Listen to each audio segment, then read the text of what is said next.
nombre es Leida Laya, soy profesora especialista en castellano y literatura, ya en calidad de profesora jubilada, pero siempre activa. No voy a decir la edad. No Ok. voy a decir la edad, muchachos. Ustedes ya, después ustedes calculan. Soy profesora jubilada. Fuerte Jubilada a la abrazo y retraite, ¿no? agradecida de esta comunicación que tengo con el profesor Jonathan. Bueno, profe, pues yo me presento también por si no me conocen. Jonathan Marín de Colombia, del vecino país de Colombia, al lado de Venezuela. Somos hermanos con Leida, hermanos de patria, porque son dos países muy unidos. Y bueno, y estoy en Francia desde hace 8 años, y soy el profesor de estas tres chicas y ha sido un año corto, pero muy interesante. ¿Y cómo Bienvenido, profe. Muy bien, muy bien. Estamos entre amigos. Vale, bueno, vamos a comenzar con una primera pregunta de Victoire. Sí. Después del régimen de Chávez, hubo una grave crisis económica como consecuencia de la caída de los precios del petróleo. Entonces, la situación en Venezuela en 2013 comenzó a ser catastrófica. Fue este cambio de situación un choque muy brutal para la gente o para usted personalmente. ¿Y cómo se manifestó este cambio? ¿Cuáles fueron las primeras señales que le hicieron comprender que el país estaba entrando en una grave crisis que iba a durar? Profe, ayúdeme ahí en la traducción. Dígame usted en criollo. Usted sabe, cuando yo entiendo más o menos, pero a veces Sí, se es que la lengua francesa con la española. es que se Dígame escucha usted un poco y yo para entrecortado, yo quizás. responderle. Se escucha mal. Le repito, profe, a partir del 2013, la muerte, luego de la muerte de Hugo Chávez, empieza o la crisis económica se vuelve cada vez más fuerte, y hay un choque brutal. Entonces ella pregunta, ¿a qué momento lo sintió usted, su familia? ¿En qué momento empiezan los venezolanos a comprender que la situación es grave, la situación económica? Uy, la situación económica comenzó casi a mediados de 2013, 2014 por allí. Ya los sueldos y salarios no alcanzaban y se ha intensificado más después de la reelección de Maduro, del presidente Maduro. Es una crisis bárbara en donde acá se está manejando y expendiendo todo en dólares y nosotros ganamos en bolívares. Entonces la crisis, sobre todo para el sector de la clase media, profesionales medios, es gravísimo. Muy caro, muy costoso todo. No es, hay crisis tanto en educación, crisis de salud, crisis en la economía, crisis de transporte, y con la pandemia eso está más, se nota más. Excelente, muchas gracias, profe. Pasamos con la pregunta de Leticia, una pregunta de Leticia. Sí, mis preguntas se referían al sistema educativo, cómo se organiza la escuela y pueden todos los niños tener acceso a la educación. Leticia, ¿quieres decir durante la pandemia o en general, antes de la pandemia? En general. En general. Bueno, en general todos los niños tienen derecho a la educación, porque la educación es gratuita. Es decir, hay escuelas nacionales, escuelas públicas, en donde todos los niños tienen acceso a la educación. Aun cuando hay mucha deserción estudiantil por la crisis económica. Los niños no van al colegio porque no hay Hay dinero. niños que... Los niños no van al colegio Dígame, porque profe. no hay dinero. Sí, profe. Hay muchos niños que no van al colegio y tienen que salir, así como son niños, al campo laboral.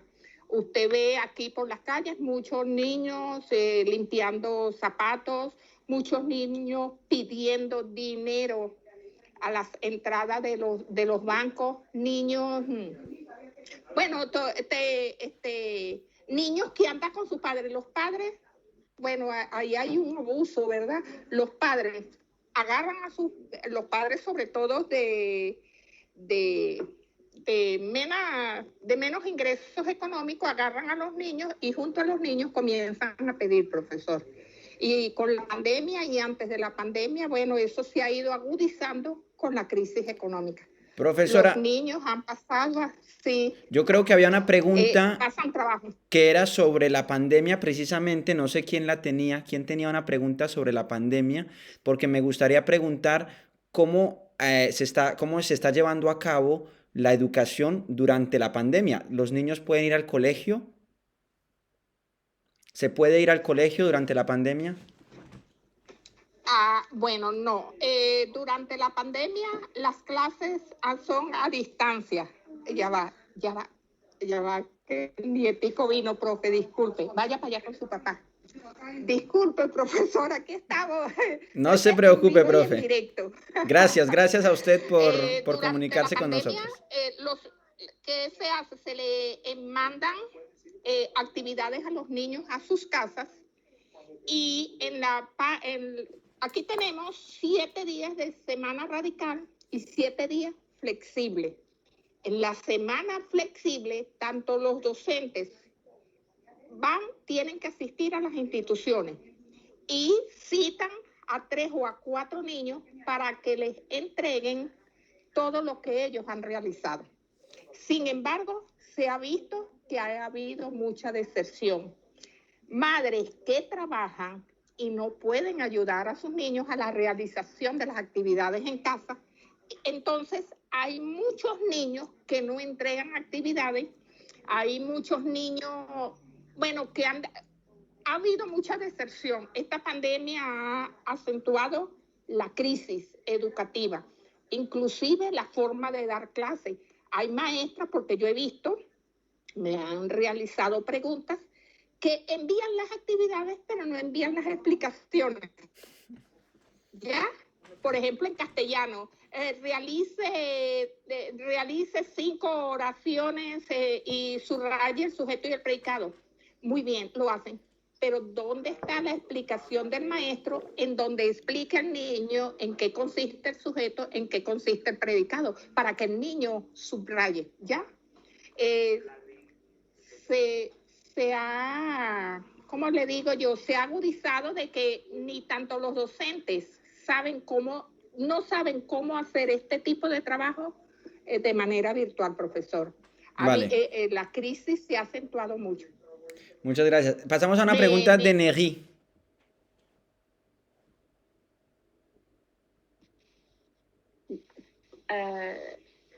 Vi que Venezuela...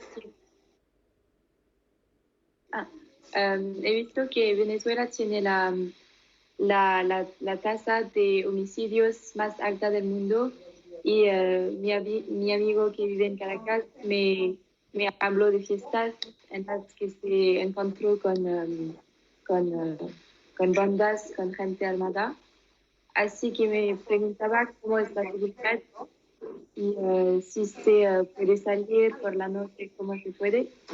Y esta violencia es presente durante la crisis.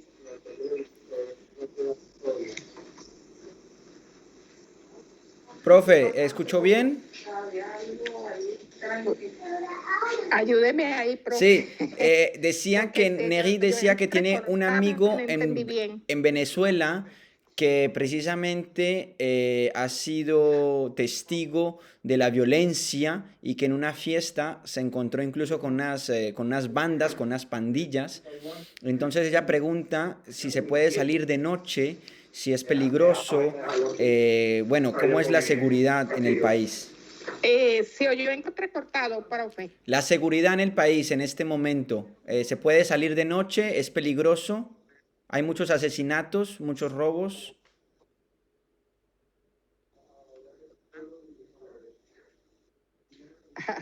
Ya va. No, Le repito, profe, la pregunta es sobre la seguridad en el país. ¿Qué tal está la seguridad en el país? sí, mucha inseguridad, profe. Y si ella habla de Caracas, en Caracas es peor. ¿Usted Existen dónde está, profe? demasiadas pandillas y irrumpen, sí, a la fiesta. Y si tienen enemigos, pues en esa fiesta ellos, bueno, arrasan con todo. Sí hay mucha inseguridad, mucho, pero más en las capitales. Por ejemplo, Caracas es una zona que está tomada por pandillas, demasiadas pandillas. Y en las zonas así aledañas, por ejemplo, acá en los estados en donde siguen habiendo pandillas, pero mayormente es en las zonas marginales. ¿Y usted dónde está, profe? En donde hay... ¿Ah? ¿Usted dónde está? ¿Dónde se encuentra? ¿En qué No ciudad? escuché, pero... Yo vivo en el estado Aragua, en Cagua, una ciudad del estado Aragua. Estoy a 2 horas de la capital.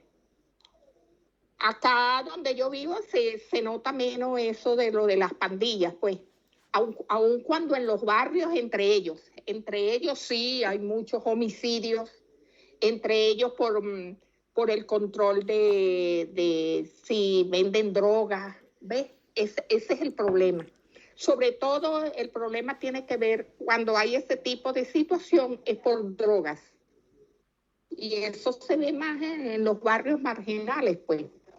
Pero en Caracas es horrible, Caracas es horrible. Vale, muchas gracias, profe. Escuchemos a Poquito Victoire café. con otra pregunta.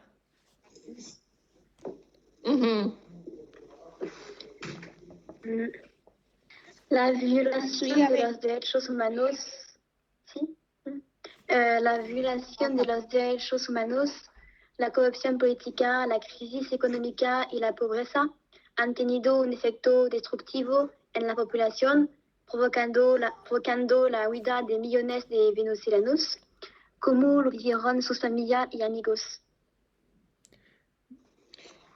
Bueno, la violación de los derechos humanos se observa mucho aquí con todas aquellas personas opuestas al gobierno. Bueno, ya ahorita no se puede bueno, con la pandemia 1 año uno no puede ni marchar ni oponerse al gobierno. Pero cuando se hacen aquellas protestas en contra del gobierno por la crisis, porque no hay aumento de sueldo, porque no hay aumento de salarios, la comida demasiado costosa, entonces el grupo opositor al gobierno realiza marchas. En esas marchas mayormente agarran a los líderes de la marcha y casi todos son estudiantes universitarios. Los encarcelan y sí duran bastante tiempo encarcelados y los maltratan demasiado. Acá, bueno, se participa en las marchas. Bueno, yo una vez participé en una hace tiempo, participé en una y cerquita de mi casa, cerca a 2 cuadras de mi casa, mataron a un líder. Le dispararon unos motorizados, porque acá cuando hay problemas, hay marchas y hay conflictos, salen unos motorizados, los llaman unos motorizados que apoyan al gobierno y ellos disparan a diestra y siniestra. Sí, es horrible. Entonces ya uno tiene que resguardarse mucho, hacer este tipo de marchas y de protestas, pues, porque este es un gobierno, se dice socialista. Profesora, ¿y usted cuando sale a marchar no tiene miedo? ¿Cuando sale a marchar no tiene miedo? Bueno, en aquel momento que yo salí, salí incluso con mis hijos, que eran estudiantes universitarios, ya hoy son profesionales. como que no le da miedo porque uno quiere que esto acabe, porque desde 1999 estamos con este sistema de gobierno y a uno no le da miedo. Agarré miedo, sí, cuando en esa marcha, que no estaba yo presente en esa, porque aquí hay una marcha, un sitio que se llama La Gran Mariscal, es una urbanización y allí se reúnen los opositores. Y bueno, esa fue una de las marchas más catastróficas aquí en este pueblo donde yo vivo. Y así mataron delante de todo ese gentío, unos motorizados vinieron y mataron a uno de los líderes, pues porque mayormente ellos asesinan a los líderes, a quienes dirigen las marchas y quienes están, pues, son las voces que nos defienden, bueno, a ellos son con quienes ellos se meten. Hay profesora aquí en Venezuela, el gobierno lo ampara mucho, nosotros decimos asesinos a sueldo, pues, porque fíjese las cárceles con los pranes. ¿Quiénes mandan en Venezuela? Los pranes, los presos son quienes liderizan. Aquí alguien, bueno, usted me dijo que no me extendiera, pero le voy a decir este pedacito.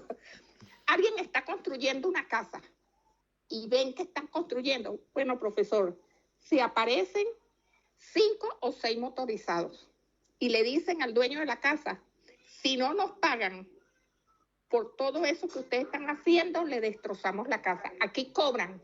Sí, amenazan a la gente, a esta gente, y dicen que son pranes, que son gentes de quienes dirigen todas esas bandas, son gente desde las cárceles. Y el gobierno se le ha ido de las manos controlar este tipo de acción.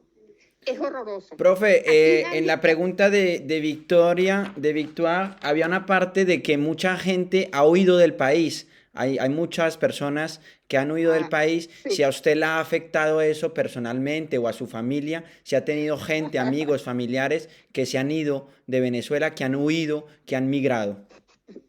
Sí, cómo no, hasta yo, pues. Mi hijo, por la situación económica que vivimos, sí, familiares míos. Yo tengo una sobrina que es contadora, se fue para Chile, es profesional. Su esposo también es contador y se fue para Chile. Mi sobrino es ingeniero en sistema y también está en Chile. Una ahijada que es periodista está en Estados Unidos.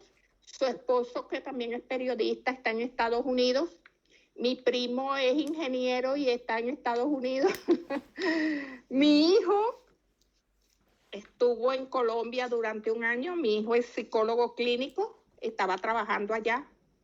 Y yo también emigré, tuve un año fuera trabajando. Tuve 6 meses en Perú y 6 meses en Colombia. ¿Por qué emigramos los profesionales? Para poder obtener dinero en el exterior y mandarle a nuestra familia en Venezuela. Los profesionales, pero también se ha ido mucha gente de clase media baja, digamos así, en búsqueda de otras perspectivas de vida. Sin embargo, bueno, yo gracias a Dios regresé con mi familia, porque a mi hijo le ofrecieron un trabajo acá y se vino, y yo también, y la esposa de él, pero mis otros familiares todavía siguen en el exterior. Eso nos ha perjudicado mucho, perjudicado desde el punto de vista emocional, pero aquí, mis amores, hay muchos padres de familia que están solos, aquí la gente está sola. Venezuela se quedó con los adultos mayores, porque todos los menores, todos los jóvenes están en el exterior. Y eso es, pues, estar en el exterior para ayudar a las familias que queden en Venezuela por la grave crisis que estamos viviendo. Vale. Entonces nosotros decimos que Venezuela se ha quedado con adultos, profe, muchos adultos, porque sus hijos no están. Bueno, mis 2 hermanas que tienen sus hijos fuera, pues. Y eso ¿En qué país están los hijos de su hermana? En Chile y en Estados Unidos, ¿sí? Sí, mis sobrinos están en Chile y mis primos están en Estados Unidos. En Colombia también, profe, tengo familiares, primos, porque mayormente quienes tienen, va por cuestión de dinero, quienes tienen más o menos para pagar pasajes se van más lejos, emigran más lejos, pues. Pero quienes no tienen se quedan aquí cerquitica en el país vecino, Colombia. Por eso es que hay tantos venezolanos en Colombia, algunos trabajando, pero otros pasando trabajo, pues. Se pasa trabajo en el exterior y Dificultades. con la pandemia ha sido horroroso. Ha sido horroroso para los colombianos. No me quiero imaginar la situación de los venezolanos en Colombia. Vamos con otra pregunta de Leticia. Sí, ¿cómo evolucionó el coronavirus en Venezuela? Hay muchos casos. ¿Usted tiene fácil acceso a la vacuna contra el coronavirus? A la vacuna, a la vacuna. ¿A la vacuna? A la vacuna. Bueno, miren, aquí el coronavirus, en la primera oleada, el año pasado, en marzo, no se notaba tanto, pero en esta segunda oleada que dicen que es la de Brasil, ¿verdad? A mí personalmente, de verdad, me ha tocado muy cerca. He visto muchas amistades muriendo con el virus. Precisamente ayer murió la esposa de un familiar de una tía de mis hijos, una tía paterna. Le dio el coronavirus. Y una amiga muy allegada también murió. Pero, ¿qué ha pasado? Aun cuando ellos dicen, no sé qué está pasando, que se cuidan y tienen todo el protocolo en contra del virus, sin embargo, bueno, se contagiaron y murieron. Ahorita, aquí en Venezuela y sobre todo aquí donde yo vivo, esto está muy grave. No, la vacuna ha llegado, pero no sé a quiénes han vacunado, porque a mí nos dijeron que estaban vacunando en un hospital X. Mi hermana es médico y mi hermana no la vacunaron, porque tienen que ser quienes trabajan en ese hospital. Fíjense ustedes que llegaron las vacunas a unas escuelas públicas y solo de 100 maestros que trabajan en esa escuela, solo vacunaron a 10. Seleccionaron a quienes iban a vacunar. Eso es inaudito. Yo, que soy profesora jubilada, tengo más de 60 años, somos profesores jubilados que deberían habernos vacunado de primero. A ninguno del sector jubilado, ni en educación, ni en salud, ni en cultura, ni en nada, nos han vacunado. Aquí, no sé, este gobierno, serán ellos quienes se han vacunado, muchachos. Pero aquí Profe, no ha y si llegado usted la cree vacuna que tiene el a toda la coronavirus población. y se quiere hacer un test, se quiere hacer un examen para saber si tiene usted el coronavirus, ¿puede hacerse un examen fácilmente? Bueno, no, profe, no. Ya va. Hermana, ¿cuánto le costó a Mario el test? ¿Cuánto cobran por un test? ¿Un test de qué? Para el virus. Como No, 20. Yo creo que ellos se lo hicieron. Bueno, hay se lo cobran casi $20 por hacerse el test, profe. No es gratuito. $20 no lo tiene nadie. No, y hay unos que van aquí a los barrios adentro. Ustedes saben que como este es un país socialista, todo es barrio adentro, CDI, y esos test no... De 60, 80, $100. Me está diciendo ahorita mi hermana que los test valen de 60 a $80 en Caracas. Mi sobrino vivía en Caracas y después de la pandemia tuvo que emigrar para Cagua. O sea, aquí mismo en Venezuela, pero de Caracas tuvo que venirse. Porque usted sabe que después los trabajos mermaron y ya la gente no podía pagar alquiler, la gente no se puede, quienes estaban alquilados tienen que salir de esas casas. Bueno, aquí se le dice alquiler, no sé cómo se le dirá Sí, por allá, alquiler, profe. la renta, el alquiler. Profe, o sea que la gente que está enferma, la gente que está enferma no puede hacerse un test, tienen que esperar estar enfermos y en el hospital les hacen el test.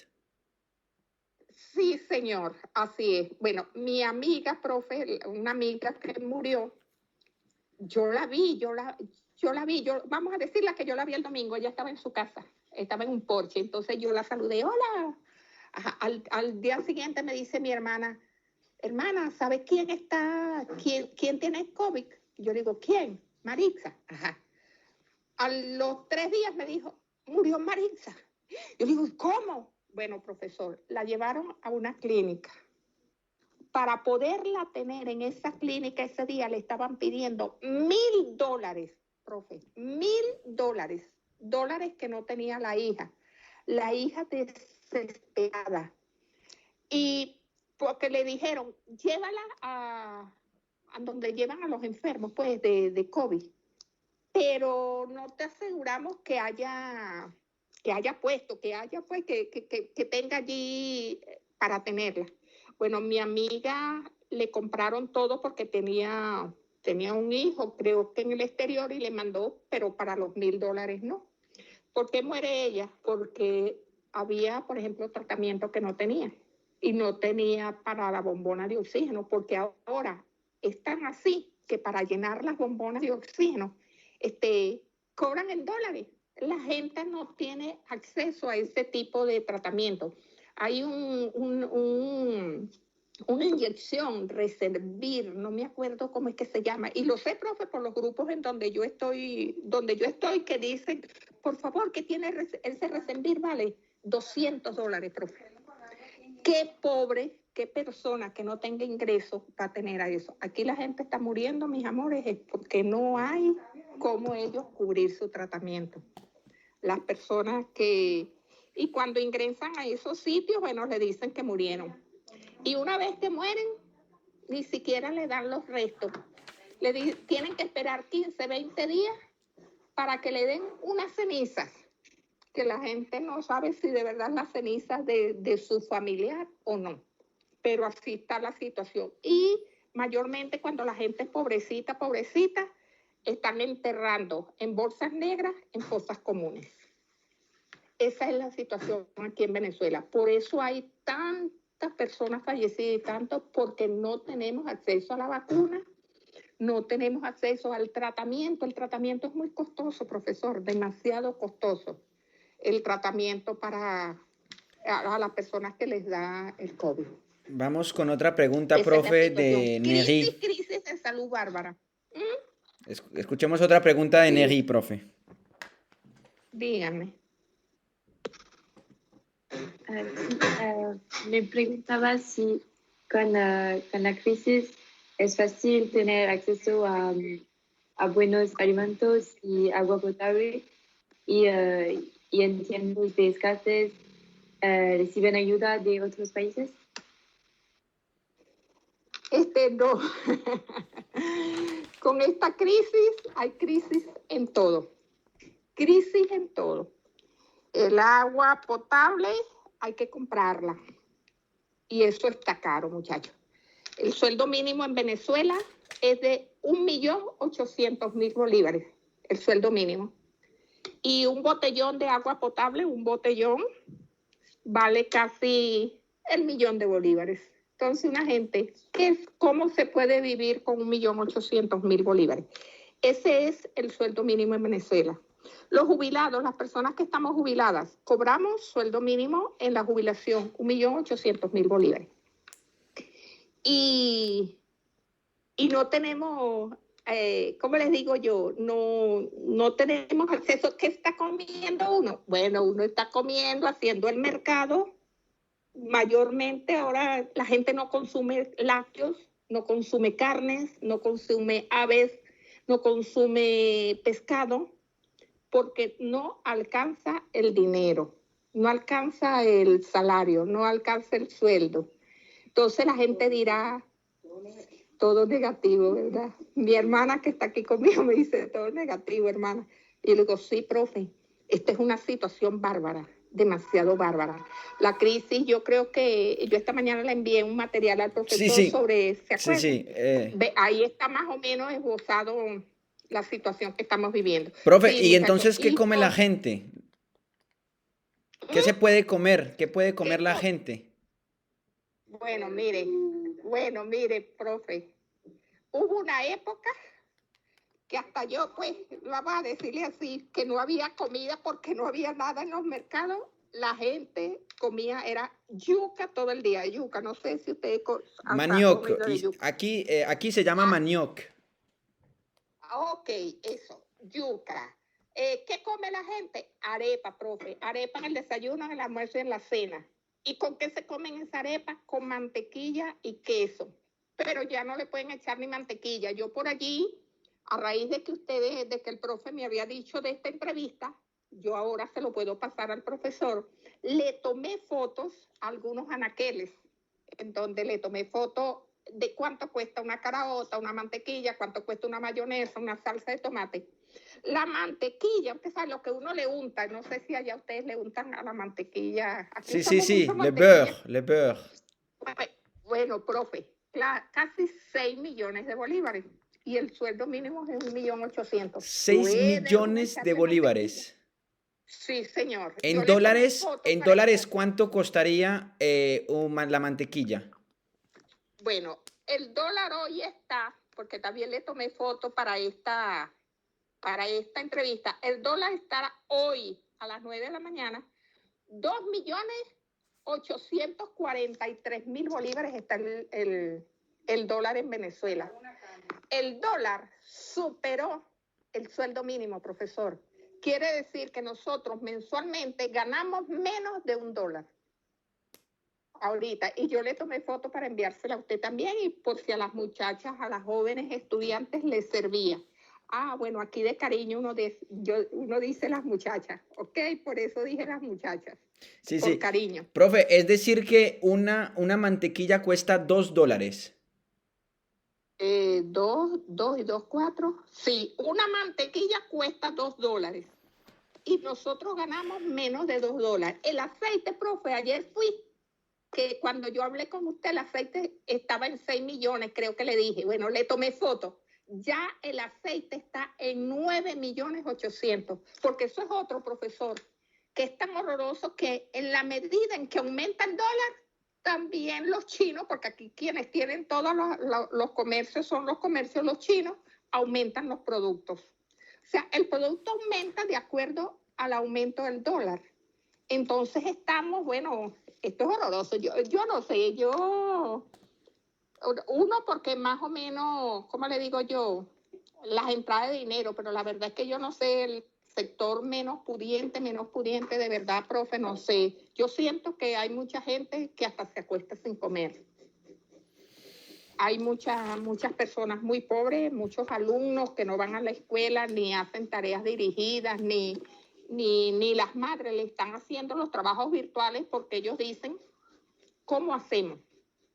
Tengo una colega que yo estaba conversando con ella ayer y me dijo, mire, profe, hay muchos docentes que han desertado porque el salario es tan bajo que no les alcanza ni siquiera para mandar las clases virtuales porque no hay internet y tienen que pagar los datos.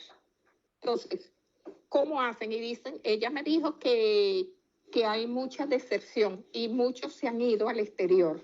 La educación ha quedado. Entonces, ¿qué hizo el gobierno? Como los profesionales se están yendo, en Venezuela el gobierno inventó una cuestión que se llama en educación chamba juvenil. Fíjense esto, chamba juvenil. ¿Qué es la chamba juvenil? Personas que ni siquiera se han graduado hacen un curso de 3 meses y pueden dar clases. Esas personas son las que le están dando clases, esos profesionales que no son pseudo profesionales, son quienes le están dando clases a los niños venezolanos. Gente que no entran por algo, es más, el código, como yo he tenido exalumnos que están en chamba juvenil, por eso... perdón, explico, profe, para mis alumnas. Chamba, c'est un mot pour dire un boulot, quoi. Job pour les jeunes. Job des jeunes, on dirait en français. Gracias, profe, disculpe. No, está bien, con eso yo aprendo también francés. Oye, profe, yo soy bachiller en humanidades y yo vi francés en 4 y en 5 año, ¿yo? Bueno, profe, pues si quiere podemos hablar en francés. Y lo exhibí sí, pero lo único que yo decía era mademoiselle. No sé si se dice bien, pero... Y monsieur. Sí, yo soy bachiller en humanidades. Profe, vamos con una última ronda de preguntas, porque no le quiero quitar mucho tiempo y las estudiantes también tienen que descansar. Victoire, la última pregunta que puedes escoger de todas las preguntas, la última pregunta que quieres hacer, Victoire, y las otras, Neri et Laetitia, vous pouvez penser à la dernière question parmi vos questions, laquelle vous voulez poser. Victoire, la última pregunta. ¿Cuáles son sus pequeños hábitos que ha tenido que dejar por la crisis? ¿Cree que algún día la situación volverá a ser como antes?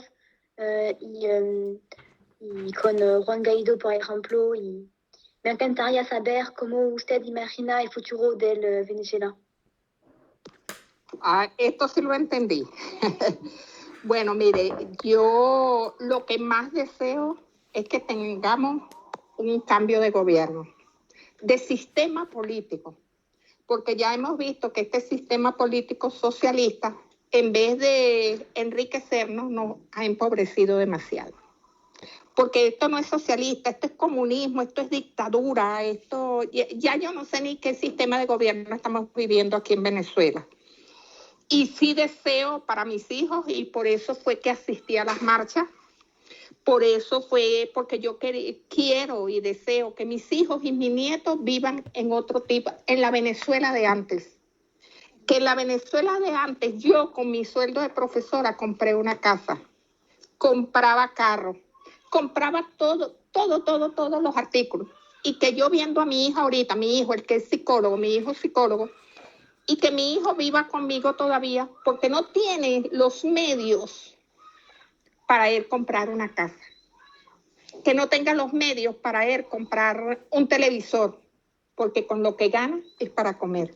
Ahorita en Venezuela el ingreso que uno obtiene, mis amores, es para hacer mercado, porque no te puedes dar esos otros lujos. No te puedes dar un lujo de comprarte un televisor o de comprarte un celular cuando en casa no hay comida. No sé si me entiende, profe. Sí, más o menos es eso. Una de las partes de la pregunta de Victoria que me gustaría que pudiese responder es ¿algún hábito que usted extraña de lo que podía hacer antes y algo que ya es hoy imposible, no por el coronavirus, sino por la crisis?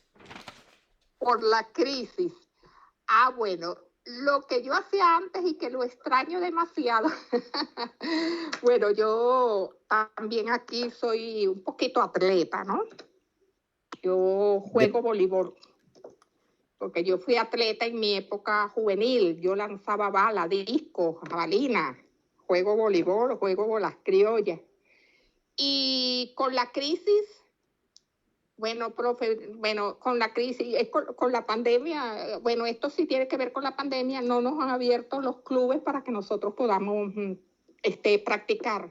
Incluso en la Asociación de Profesores Jubilados, nosotros tenemos equipos de orfeón, de danza, grupos de teatro, y ninguno de los jubilados, después de la pandemia, tenemos 1 año y medio que no hemos podido realizar ninguna de esas actividades.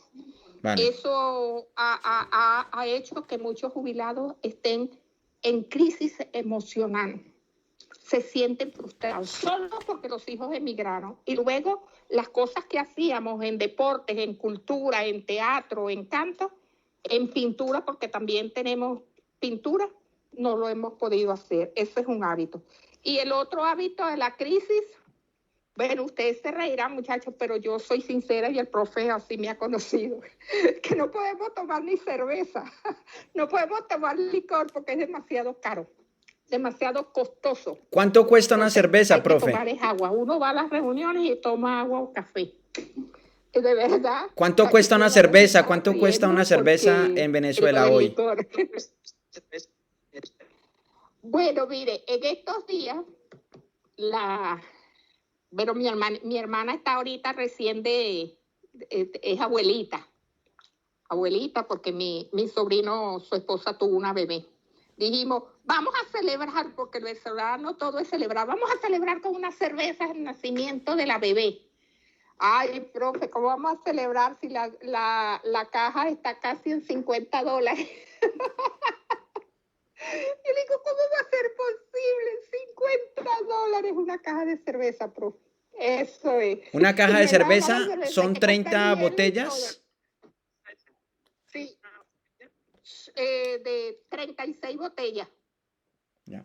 Está en $50. Vale, escuchemos la última Entonces yo le dije a mí, pregunta de entonces, ¿qué hago? Leticia. Ajá. En su opinión, ¿cuál es el principal problema de la situación? ¿Es un problema política, educativa o alimentaria? Problema es masculino, entonces problema Eso sí. alimentario, político o educativo. Sí. Exacto. Bueno, principalmente, el problema es político, porque de ahí deriva todo lo demás.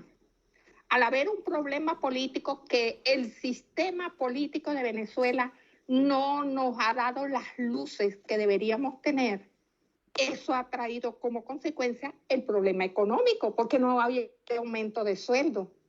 Ha traído el problema educativo, porque al un docente no tener ingreso económico, el docente, en vez de quedarse en Venezuela, el docente está emigrando.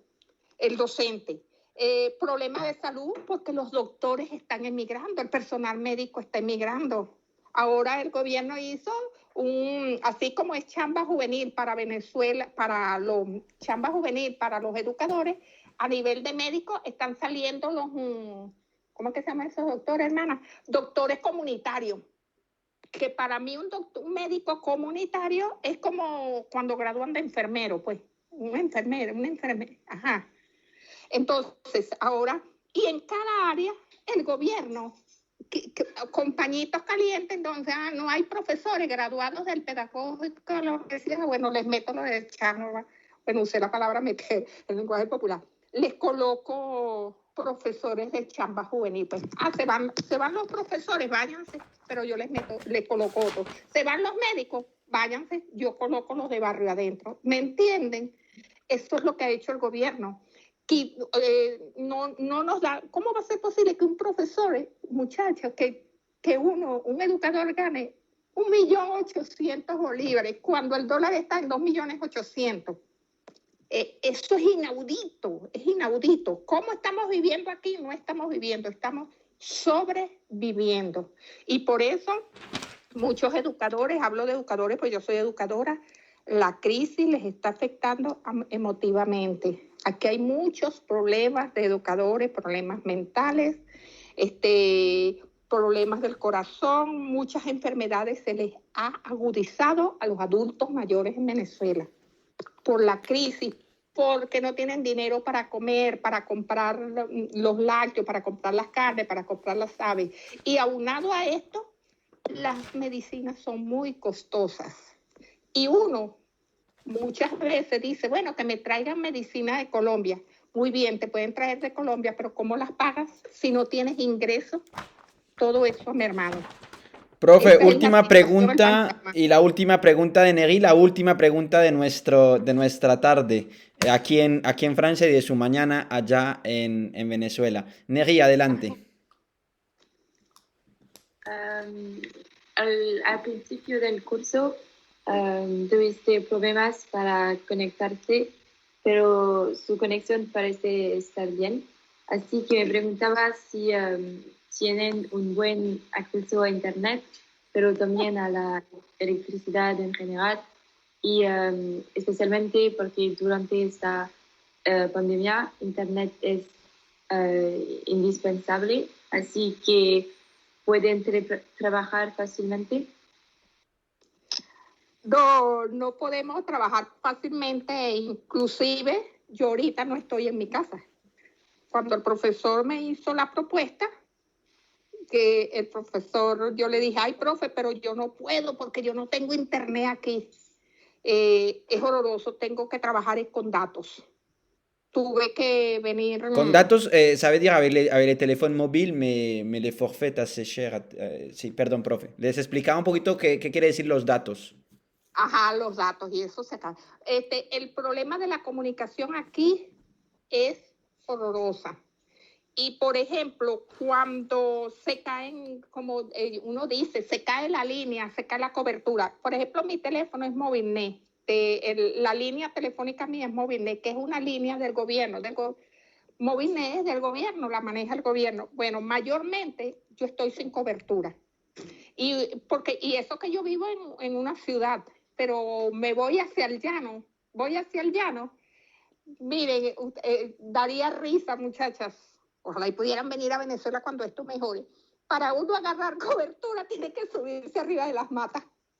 O sea, anda uno así, da risa, pero entonces usted ve al llanero con el celular caminando, para ver dónde le llega la señal. Aquí es muy difícil la conexión.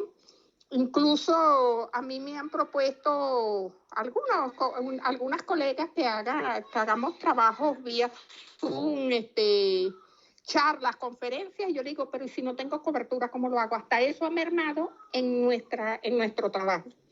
En las clases que uno dicta, lo hacemos vía WhatsApp. Por el WhatsApp, sí, pero con audio y escribiendo mensajes. El WhatsApp sí, porque con los datos funciona muy bien. O sea, con datos el WhatsApp. Pero Internet, para yo transcribir algunos trabajos, tengo que irme a un Profe, cybercafé. hablando con usted me doy cuenta cuánta suerte tenemos aquí en Francia y cuánta suerte tienen nuestras estudiantes con quienes hemos tenido clase virtual casi todo el tiempo, con más o menos buena conexión.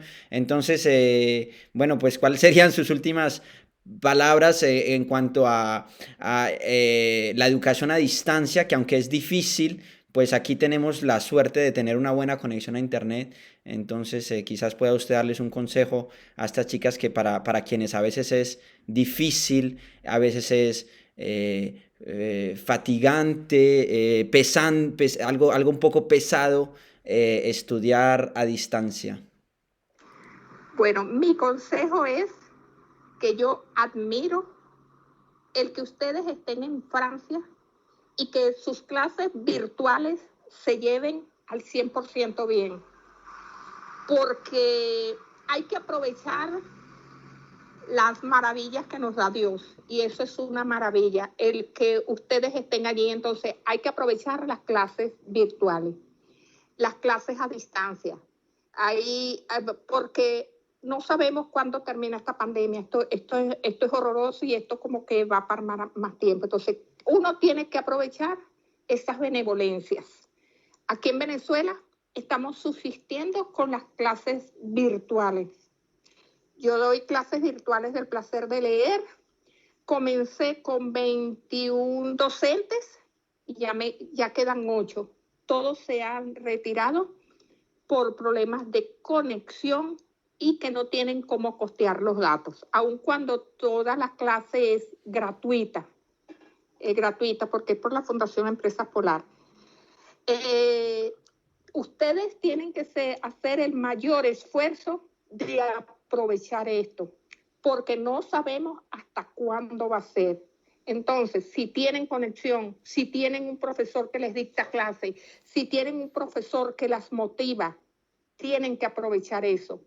Y en las clases virtuales he visto que virtual y presencial porque nos estamos viendo, pero virtual damos la clase, por ejemplo, los profesores los damos igual que presencial, porque nos esmeramos, motivamos a los estudiantes, pero los estudiantes tienen que estar motivados y tienen que dar todo y seguir avanzando, porque no sabemos hasta cuándo es esto.